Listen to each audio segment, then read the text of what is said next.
క్రైస్తుల దేవుడు ఈరోజు మనకు అనుగ్రహించిన మాటలు. ఔదార్యం గలవారు పుష్టి నొందుదురు. అవసరతలో ఉన్నవారికి నీవు నీ దగ్గర ఉన్నంతలో సహాయం చేస్తున్నావా? దేవుని ప్రజలు ఇచ్చేవారిగా ఉన్నప్పుడు దేవుడు వారిని ఆశీర్వదించునని తెలియజేస్తూ సొలొమోను మాట పలికాడు. అవసరతలో ఉన్నవారికి ఇవ్వడం ద్వారా దేవుడు మనకెన్నో ఆశీర్వాదాలు ఇస్తాడు.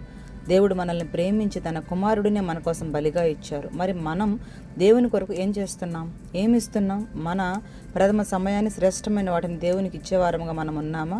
ధనం విషయంలో, సమయం విషయంలో, పరిచర్య విషయంలో శ్రేష్టమైన వాటిని మనం దేవునికి మొదటగా ఇవ్వాలి.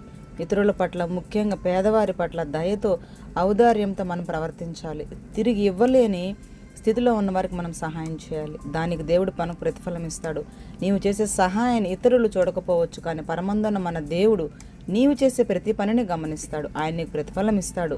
కనుక దేవుడు నిన్ను ఆశీర్వదించిన కొలది నీవు నిస్వార్థంగా ఇతరులకు ఇవ్వగలగాలి.